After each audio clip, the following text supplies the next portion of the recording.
여러분, 부정적 생각 어떻게 극복하고 계시나요? 부정적 감정을 단번에 없애는 사고법이 있다면 관심 있으신가요? 월드클래스 북코칭 책추남 나비스쿨, 오늘 책추남에게 있어서 비타민 같은 작가 사이토 이토리 씨의 즐기는 사람만이 성공한다 해서 이 부정적 감정을 단번에 없애는 사고법 같이 나눠보도록 하겠습니다. 나 자신에게 불리한 환경이라도 즐겁게 지내자. 나는 초등학교 때부터 제대로 학교에 가지 않았다. 학교 그 자체가 싫었던 건 아니고 친구들이 있으니까 학교에는 가고 싶었단 말이다. 그래서 등교 거부는 아니었다. 그럼 왜 학교에 가지 않았느냐? 사실은 아침에 못 일어나서 지각했기 때문이다. 아침에 늦게 일어나면 귀찮아서 그대로 학교에 안 갈 때도 있었다. 학교에 간 날은 끝날까지 있을 때도 있지만 따분해져서 중간에 그냥 조퇴할 때도 있을 정도였다. 그런 식으로 가고 싶을 때 등교하고 쉬고 싶은 날 쉬고 집에 가고 싶을 때는 하교하고 그랬다. 물론 그런 제멋대로의 행동은 용납될 수 없으니 늘 주변 어른들과 싸우기 바빴다. 내가 어릴 땐 학교에 가지 않는 아이가 거의 없었으니까 나는 혼자 싸워야 했다. 어떤 식으로 싸웠느냐 하면 옛날엔 학교에 안 가고 그러면 얻어맞고 그랬다. 선생님한테 맞고 부모님한테도 맞았다. 아무튼 그 시절은 세간에서 말하는 상식을 지키지 않거나 잘못된 행동을 하면 무조건 얻어맞을 때였다. 요즘 같으면 체벌이니 뭐니 해서 큰일이 나겠지만 예전에는 그런 분위기가 아니어서 이곳저곳에서 꿀밤을 맞곤 했다. 그래도 나는 때린다고 해서 내가 그 말을 들을 것 같아? 라며 반항하기 바빴다. 고집을 부리며 어른들과 맞섰던 것이다. 그러면서도 서로 그런 대결을 은근히 즐기는 구석도 있었다. 요즘은 누구에게나 설명이 통한다. 학교에 가지 않는 아이가 있다면 선생님은 때리기보다 이유를 설명해서 학교에 나오게 한다. 부모님도 체벌이 아니라 아이를 잘 타이른다. 아이들도 학교에 가기 싫은 이유를 이치에 맞게 부모님과 선생님께 설명해야 한다. 어떤 상황이든 설명이 통하는 그런 좋은 시대이다. 하지만 내가 어릴 때는 설명 같은 건 통하지 않았다. 그래도 나는 고집스럽게 뜻을 굽히지 않고 부모님과 선생님의 말씀을 듣지 않았다. 설명이 통하지 않는 세상에서 나의 뜻을 관철하다니 너무도 힘들었지만 나에게 있어 그것도 게임처럼 재미있었다. 아무리 나에게 불리한 환경이라도 그걸 오히려 즐겼다. 자, 이렇게 하면 그냥 반항아로만 오해하실 수 있는데요. 히토리 씨가 몸이 많이 약해가지고 네, 이렇게 좀 학교를 잘 못 가는 어떤 그런 맥락도 있고, 또 여러분 사이토 히토리 처음 들어보신 분들은 일본에서 가장 많은 세금을 내는 아주 즐겁고 유쾌한 사업가이고요. 심지어는 이제는 일본 3대 경영 사상가이가까지 손꼽히는 아주 독특하고 즐거운 인물입니다. 1% 부자의 법칙이라는 책으로 또 많이 한국에 또 알려지게 됐죠. 근성이 아니라 방법론을 생각해라. 부모님이나 선생님과 싸우면서 배운 것도 많다. 예를 들어 나의 의지를 관철할 때는 큰 난관에 부딪힌다가 바로 그 중 하나다. 말했듯이 내가 어릴 때는 학교에 지각하거나 쉬는 것에는 큰 벽이 놓인 것처럼 쉬운 일이 아니었다. 툭하면 꿀밤을 맞아가면서도 지지 않고 내 뜻대로 어른들과 맞서야 했다. 그때 나의 의지를 밀고 나가는 게 이렇게나 힘든 거구나 하고 절실히 깨달았었다. 그렇지만 힘들다라고 해보았자 아무런 문제 해결이 되지 않으니까 오히려 상황을 재밌어하고 즐겼던 것이다. 그렇게 내가 즐기기 시작하자 어른들도 이 녀석 입만 살아가지고 라고 하시면서도 어쩔 수 없다는 눈으로 지켜보게 되었다. 사고 뭉칠수록 귀엽다고 하는데 딱 그런 식이었다. 그래서 나도 선생님이나 부모님을 싫어하지는 않았다. 나는 어린 시절 그런 걸 확실히 배운 덕에 어른이 되어서도 곤란한 일은 일어나지 않았다. 평범한 사람에게 있어서는 엄청난 고난처럼 보이는 일이 일어나더라도 나에게는 별 대단한 것도 아니었다. 그래서 내게는 이 세상이 너무 쉬워서 견딜 수가 없었다. 재밌죠? 학교를 빼먹었을 때 얻어맞은 꿀밤에 비하면 어지간한 일은 가볍게만 느껴지니까 무슨 일이 생겨도 문제를 쉽게 해결해버린다. 일어난 사건을 게임처럼 즐기면 절대로 나쁜 상황이 찾아올 수가 없다. 책추남도 이런데 힌트를 받아서 이제 라이프 체인저 코칭을 완전 게임 시나리오를 공부해가지고 거기에 맞춰서 코칭법을 쭉 설계를 하는데요. 삶은 게임이다. 여러분 멋지지 않나요? 난 어린 시절에 근성을 길렀던 게 아니다. 방법론을 생각하는 힘을 단련했던 것이다. 이 세상은 근성으로 통하는 게 아니라 어떤 장애물이 생겼을 때 그걸 어떻게 통과할 것인지 방법론만 생각해내면 된다. 공부를 못하더라도 누구든 방법론을 고민하다 보면 반드시 그걸 찾아낼 수 있다. 실제로 나는 학교 공부는 아예 제대로 하지도 않았지만 말이다. 그래도 인생의 여러 순간에서 방법론을 찾아내 납세에 국내 제1의 자리까지 오를 수 있었다. 당신은 정말로 고민하고 있는가? 요즘은 노인 빈곤층이나 노후 자금으로 최소 수억 원은 준비해야 한다는 말로 노후에 대한 불안을 부추기는 뉴스가 많이 나온다. 그런 불안감을 자극하는 일이 있으면 다들 걱정하게 된다. 그렇지만 지금 이 책을 읽는 여러분처럼 정신론을 제대로 공부한 사람은 어찌된 일인지 돈이 궁할 일이 없다. 다들 성실하게 연금을 준비하고 보험에도 들어두어서 만약의 사태를 위한 준비가 다 되어 있기 때문이다. 만약 나는 충분한 준비가 안 되어 있는데요 라고 하더라도 정신론을 배운 사람이라면 앞으로 나 자신이 고생하지 않을 길로 향해 나아갈 수 있다. 걱정이 많은 사람은 돈이 있든 없든 걱정을 한다. 나름 돈을 넉넉히 가지고 있고 노후 걱정도 할 필요 없는 사람이 꼭 노후에 돈이 부족해지면 어쩌지 하고 고민한다. 돈이 있는데도 걱정하는 당신은 아주 행복한 사람이다. 다른 고민거리가 없으니 억지로 쥐어짜서라도 고민을 만드는 거니까. 그런 사람은 고민하는 게 옳다는 의식이 마음 어딘가에 있어서일 것이다. 인생에 고민이 따라다닐 수밖에 없고 고민하지 않으면 인생이 아니라는 이상한 관념이 있는 것이다. 고민 없이 사는 게 나쁘다고 믿으니까 굳이 사서 고민하는 것이다. 결국 그런 것도 놀이가 부족해서라고 생각한다. 좀 더 놀이에 푹 빠져보자. 바빠서 고민할 틈이 없게 될 테니까. 싸움이 일어나는 건 싸움이 필요해서이다. 부모님의 연세가 많아지면 누가 돌볼 것인지 다툴 때가 있다. 그 때문에 형제지간 사이가 나빠지는 게 싫으니 잘 해결하는 방법이 없느냐는 질문을 들은 적이 있다. 안타깝지만 그런 방법은 없다. 순조롭게 결론이 나지 않은 경우는 아무리 대화를 나누어도 모두가 납득할 답을 찾기는 어렵다. 잘 정리가 될 수 있는 문제면 금방 결론이 날 것이고 싸움이 일어날 문제라면 그때는 무엇을 해도 싸울 수밖에 없다. 아니, 싸움이 나는 집에는 싸움이 필요한 것이다. 언쟁이 벌어지는 이유는 그 이전부터 뭔가 마음속에 쌓아둔 게 있기 때문이니까. 평소 참고 있던 게 확 터져서 다툼으로 번지는 것이다. 자, 이것 때문에 핀돈 공동체, 영국의 아주 유명한 영성 공동체죠. 야채와 채소가 막 10배씩 크게 자라거나 절대 피지 않을 장미가 핀다거나 해서 많은 이적이 일어나서 많은 그 사람들이 모여들었을 때 이 갈등이 일어나게 되잖아요. 근데 이제 여기서 탁월하게 이제 문제를 해결하는 게 그 문제가 일어나는 걸 촉발시키는 어떤 사건은 있지만 사실은 그 밑에서 이미 갈등은 무의식 속에서 이미 시작됐다고 보는 거죠. 그래서 그거를 통찰하고 지혜롭게 해결하기 위해서 자기 변형 게임이라는 실제 게임을 만들어내죠. 그러면서 공동체의 어떤 갈등들을 그 게임으로 풀어내는데 참 멋진 분들이 많죠. 예를 들어서 부모님이 돌아가신 후 마치 딴 사람이라도 된 것처럼 장남이 유산을 갖고 싶어 한다라는 경우가 있다고 가정해보자. 다른 형제들이 보기에는 장남이 마치 악기라도 쓰인 것처럼 욕심 사납게 구는 것이다. 이 이야기만 들으면 장남이 돈에만 미친 속물처럼 보이지만 사실은 그런 게 아니다. 장남의 말을 잘 들어보아야 한다. 사실 그 장남은 어릴 때부터 계속 참으며 살아왔다든가 그럴지도 모른다. 대개 이런 데는 이유가 있다. 장남이라면 어릴 때부터 다른 형제들보다 몇 배나 인내를 강요받았던 것이다. 그렇게 꾹꾹 눌러 참은 게 있으면 나중에 부모님의 사망을 계기로 갑자기 폭발할 때가 있다. 그렇다면 차라리 그런 억압을 다 털어내는 게 낫다. 장남이 꾹 참으며 살았다는 걸 다른 형제는 모른다. 대체로 참기를 강요하는 쪽의 사람은 그런 걸 눈치채지 못하는 법이니까. 그걸 보고 형이 딴 사람이 되었다라고 하지만 그건 엄청난 착각이다. 좀 더 배경을 살펴보아야 진실을 알 수 있다. 만약 그 장남의 심정을 이해하고 발산하게끔 해줘야 한다고 생각한다면 다른 형제가 먼저 유산 상속을 포기하면 된다. 형제 싸움을 피하려면 그 방법밖에 없다. 계속 참고만 산 형에게 이제 참지 않아도 돼. 형이 원하는 만큼 유산을 가져가라고 말해주는 것밖에 싸움을 피할 길은 없는 것이다. 이건 꼭 유산 문제만이 아니라 예를 들어 간병 문제에서도 내가 가능한 보살필 테니까 정 힘들 때만 형한테 부탁할게 라고 말하면 된다. 그렇게 하지 못한다면 끝장을 볼 때까지 싸울 수밖에 없다. 참고 살아온 형제의 심정을 이해하지 않고 나한테만 유리하게 결론을 내릴 방법을 찾는 건 불가능한 일이다. 싸움이 필요한 가족인데도 싸우지 않고 넘어갈 방도는 없는 것이다. 다툼이 벌어져도 어쩔 수 없는 상황이니까.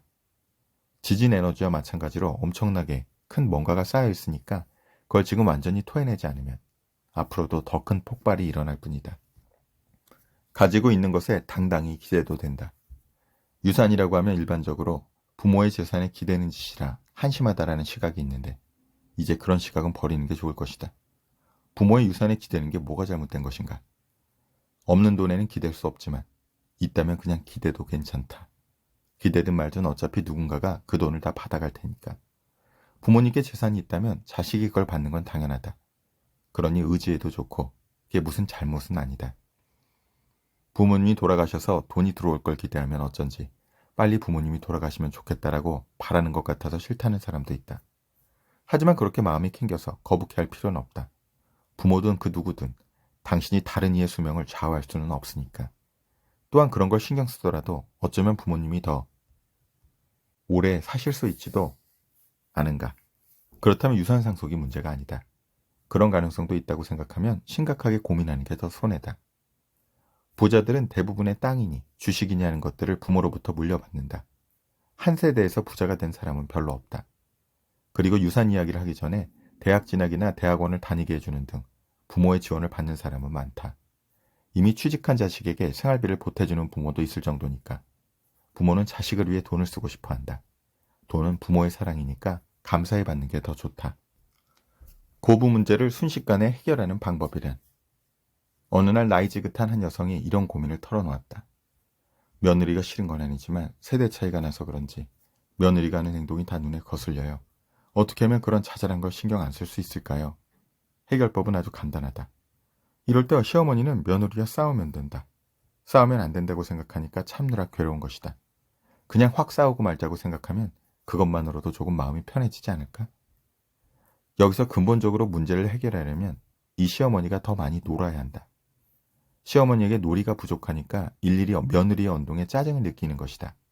매일 놀이를 즐기며 산다면 노는데 바빠서 며느리가 뭘 해도 신경 쓸 틈이 없게 된다. 내가 즐거우니까 마음의 여유도 생겨서 며느리도 편하게 행동하면 된다고 여기게 된다.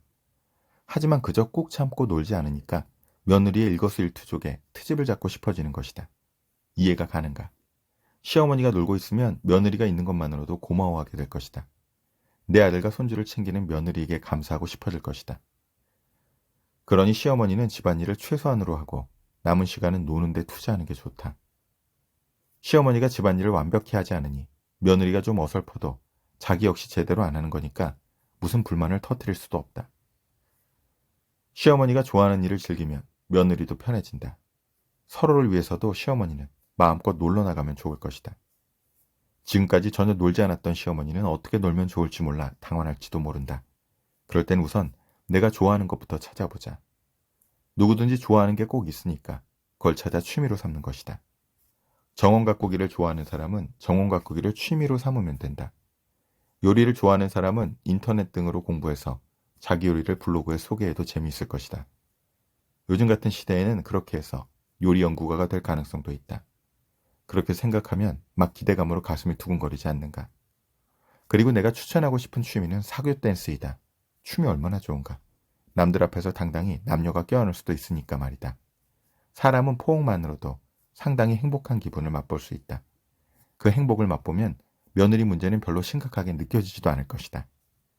여러분 사이트 들으신 언제나 재밌게 유머러스하게 약간 상식을 깨는 방식으로 그러나 사랑을 가지고 얘기한다는 것을 맥락상 이해해 주시면 좋을 것 같아요.